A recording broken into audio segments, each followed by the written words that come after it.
Lovely to have you here today. I'm Mirza. I work at the Responsible Marketing Agency, and we are working to make advertising and marketing in general more responsible. And I'm delighted to talk to you today about accessibility and what it means to have accessible advertising. And our friends at P&G have kindly let me show a couple of examples of their advertising to kick us off.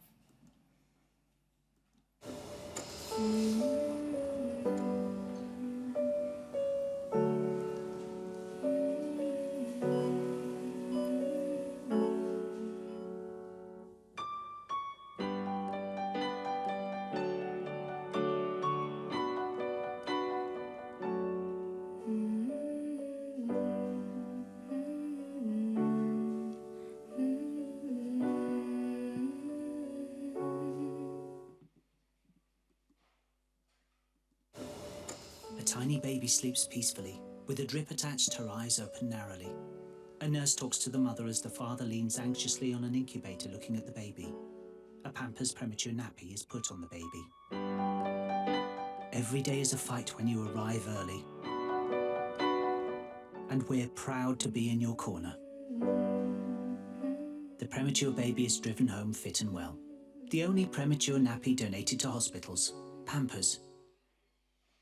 And you can see from the examples what a difference it makes when you add closed captioning. And I think just to understand the scale of the issue about accessibility, across Europe today, 30 million adults are living with visual impairments, and 200 million people struggle with audio capabilities. That's 1 in 13 people have conditions that rely upon captioning and descriptive audio for them to consume media. And 2.5 billion people will be living with some degree of hearing loss by 2050.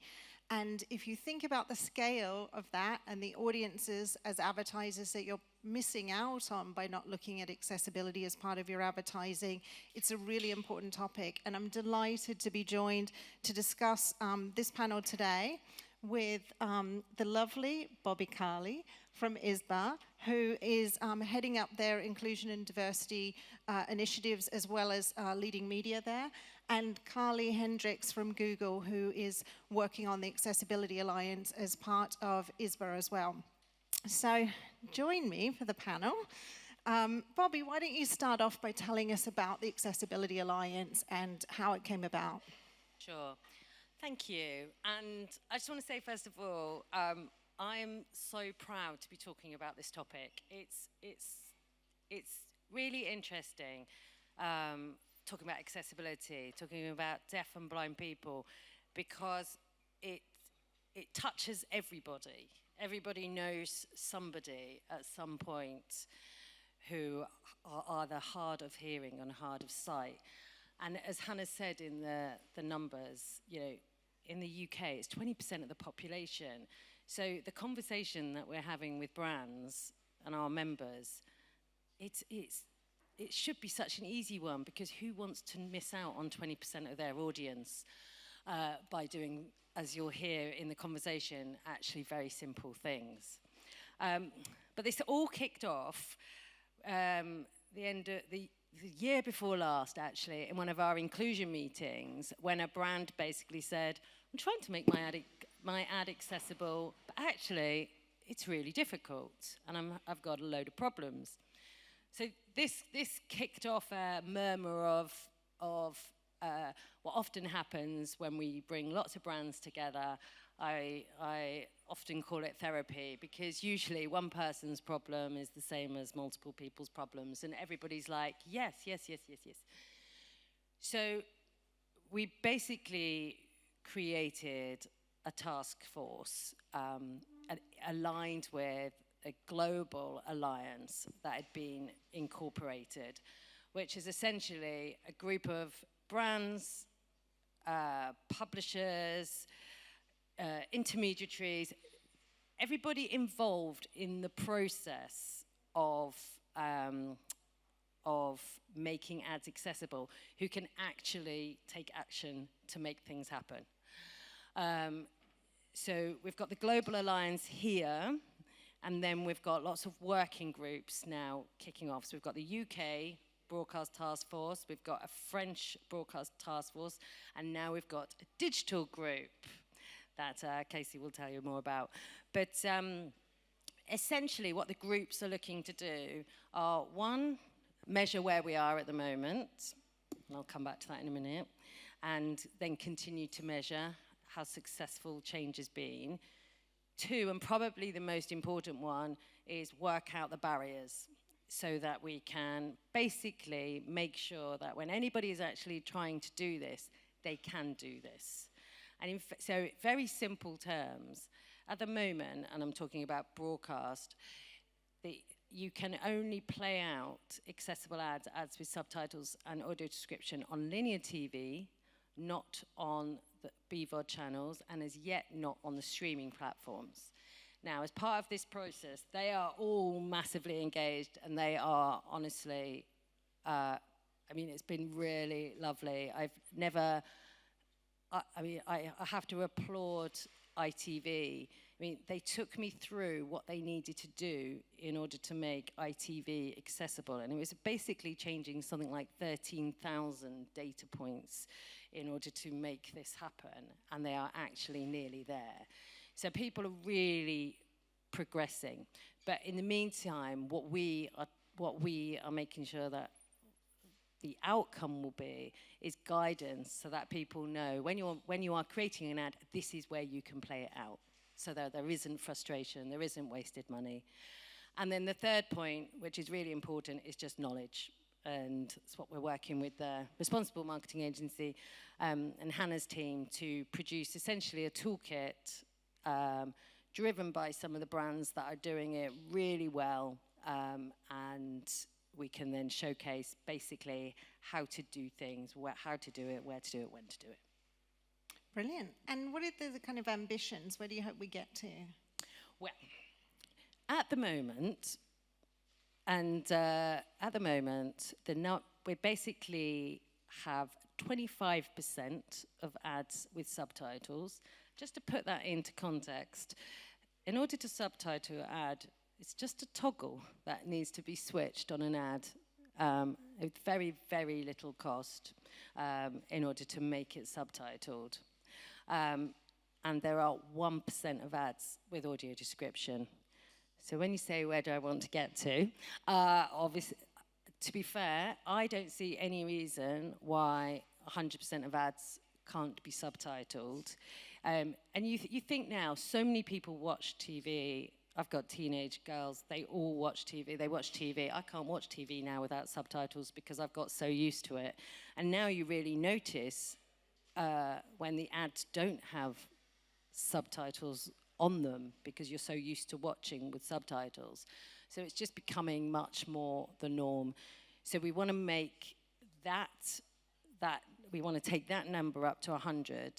The audio description piece is an interesting one because you don't if ads are made accessible, and by that I mean if you close your eyes and listen to an ad and you can still tell what the message is and the brand name is there in the ad, then actually, and it's telling you what you need to know, you don't need any audio description. So it's all about thinking about the message and thinking about accessibility at the beginning. So that number, I think, is an interesting one. We just want to see more people thinking about that audience.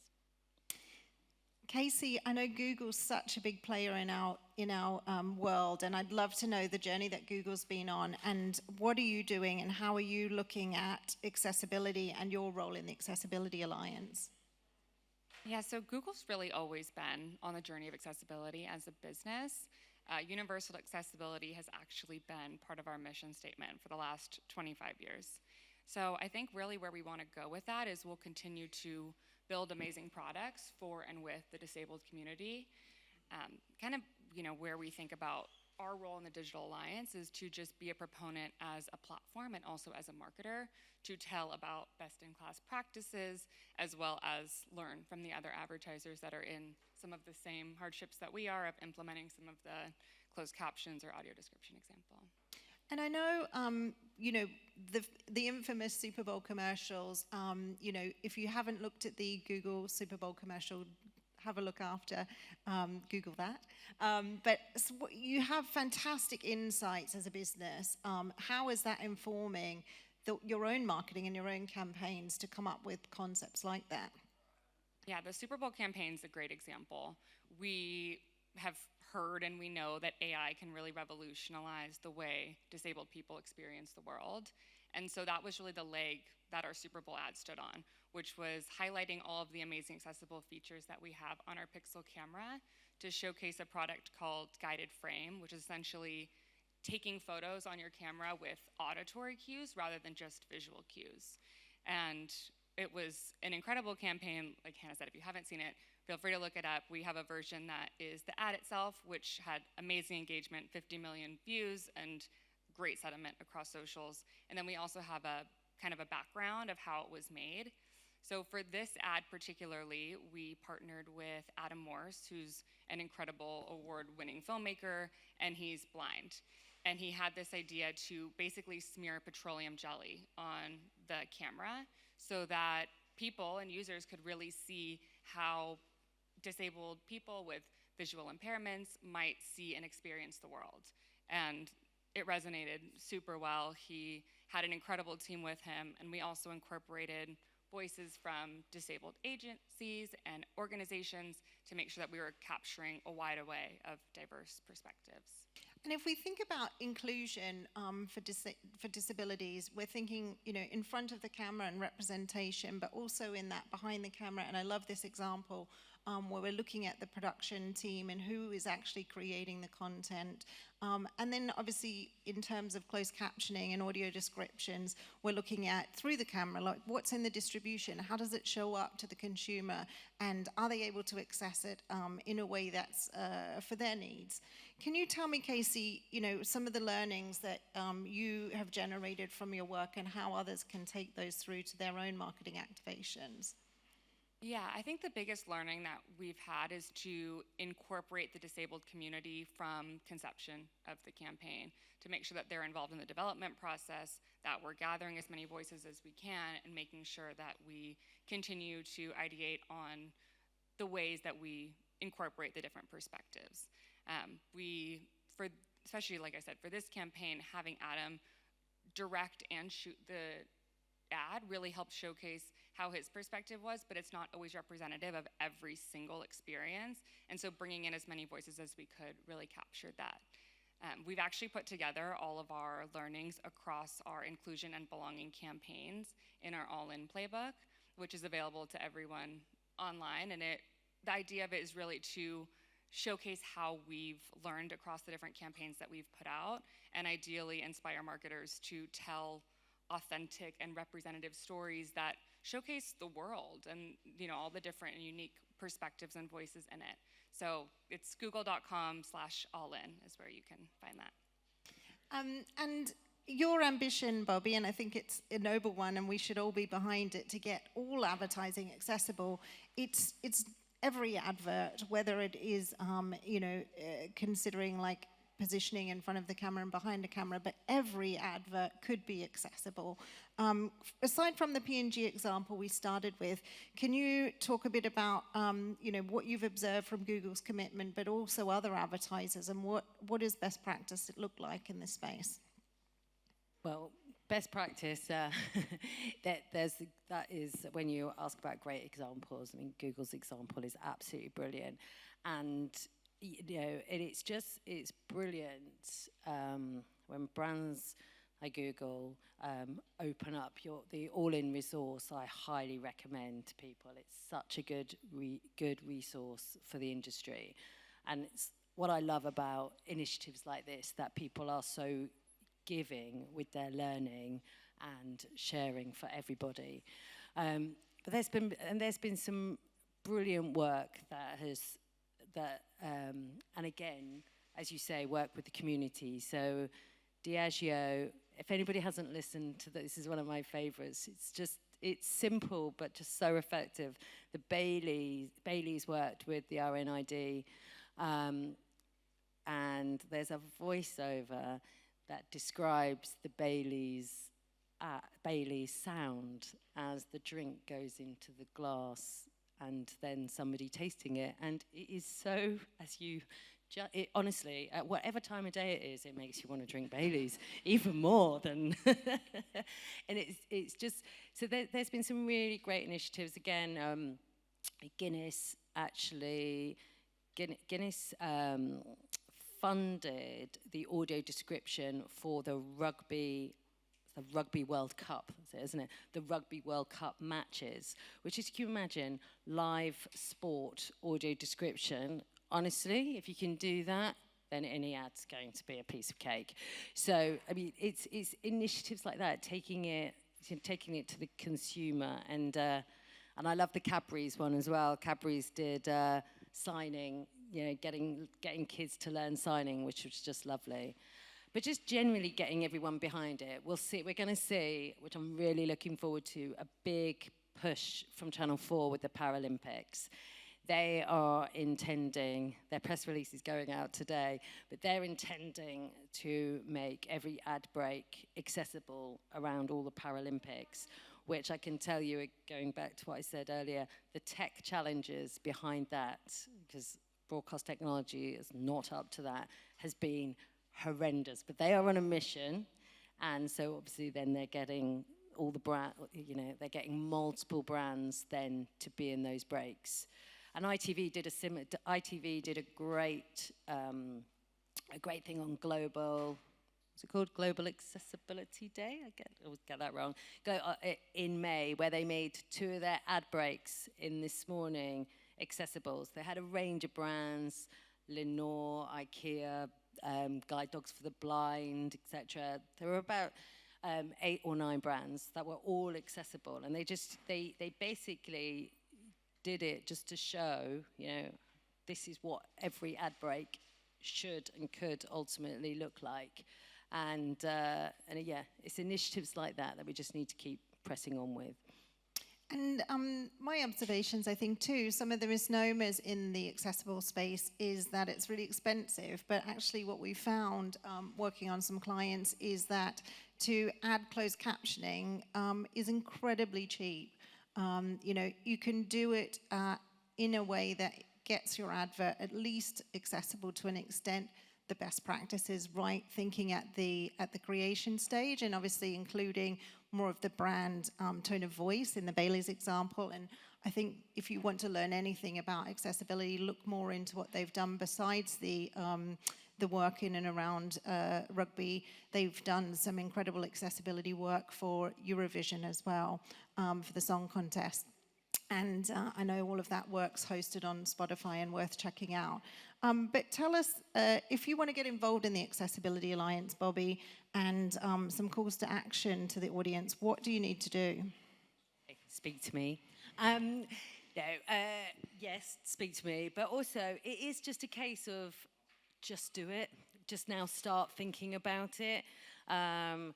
Brief your agency. The one thing that you have to remember is, I think this is really worth remembering. If accessibility isn't in the original brief, okay, the person at the far end who is loading the ad, who is going to flick a switch to add in subtitles or not, could be anybody, could be a contractor, could, you know, that person there is not necessarily connected to your brain where you've thought, yeah, so unless it's in the brief, that is not going to happen, or unless you're on it every step of the way. So my ask is, start doing it. Talk to us if you want to be involved. We've got lots of great resources already. There's a guide that you can find on the ISBA website called Reframe that we did last year, which was basically a starting point, like anything you need to know to get going. But yeah, please just talk, and please just start thinking about it and take action. And Casey, any advice on activating Google's functionality as well, and how to take more advantage of your resources to close us out? Yeah, definitely use the all-in playbook, but I think, you know, to Bobby's point, it really is collecting feedback early and often in the process and especially incorporating the different communities where possible. As far as what's available from Google, we are happy to work with brands and consult on how ads can become more accessible on our platforms, YouTube and Google Ads. So feel free to talk to me after, and we can definitely figure out how we can work together. Great, and hopefully we'll see you all next year, and we'll have a high percentage on those two objectives. I think we've got a room here of people who can make it happen. So thanks very much, everyone, for your time.